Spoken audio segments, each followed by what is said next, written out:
Bismillahirrahmanirrahim. Assalamualaikum warahmatullahi wabarakatuh. Selamat hari ini teman-teman.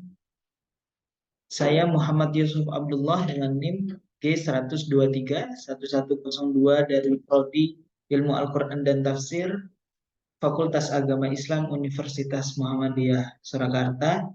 Pada kesempatan kali ini akan menyampaikan video edukasi interaktif tentang media pembelajaran untuk mata kuliah Desain Media Pembelajaran Al-Quran.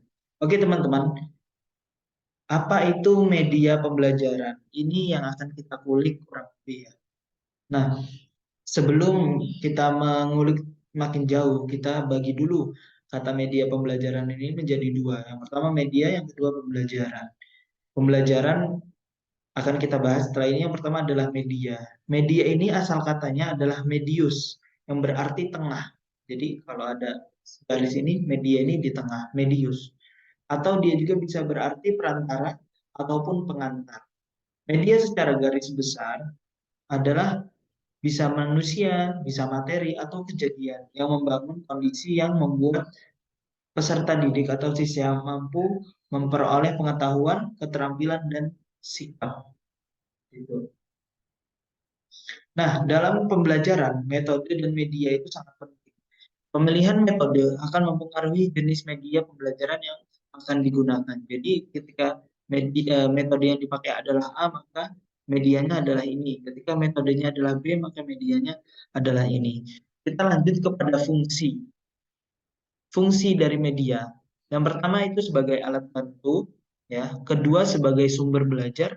Ketiga untuk menarik perhatian siswa.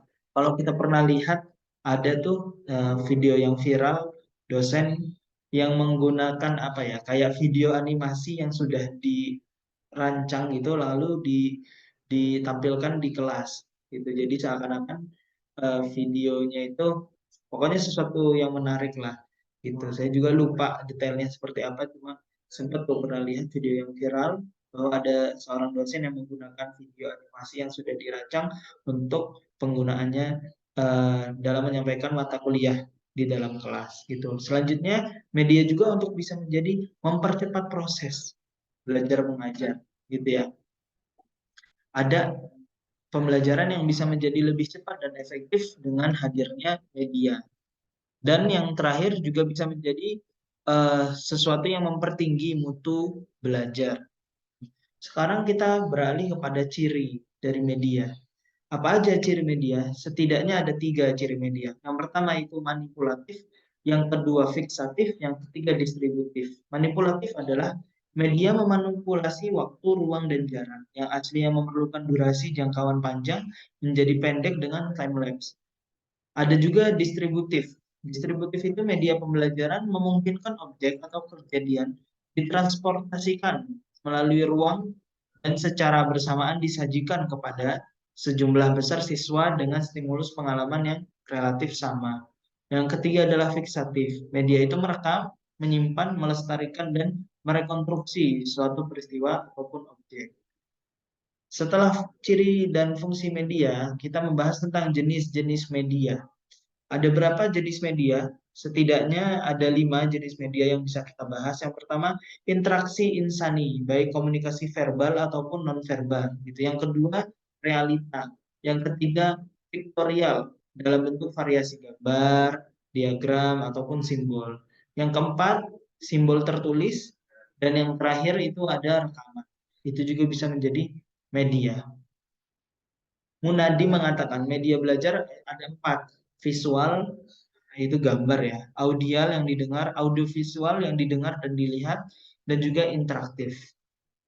Nah, pembahasan yang terakhir itu bagaimana sih kita memilih kriteria media ya dalam menjadikan sebuah proses pembelajaran itu menggunakan media, bagaimana kita memilih media yang tepat dan efektif. Yang pertama harus kita perhatikan adalah kesesuaiannya dengan tujuan. Kalau tujuan pembelajarannya adalah A, maka media yang apa yang kira-kira bisa membantu pada tujuan itu. Yang kedua praktis, artinya tidak mempersulit ya.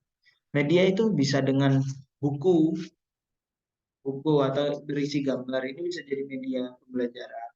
Ataupun video yang dibagikan melalui HP atau apapun itu. Ada contoh, sebuah contoh, ini mungkin bisa dikatakan juga media belajar. Ketika itu seorang guru menjelaskan dengan membawa sebuah wadah toples, ini yang saya bawa gelas. Nah, di situ ada tiga hal yang diisi akhirnya ke toples atau gelas itu. Yang pertama itu ada batu yang besar-besar, ada yang agak besar, ada yang paling kecil, pasir, batu besar, ya, terus kerikil, terus pasir.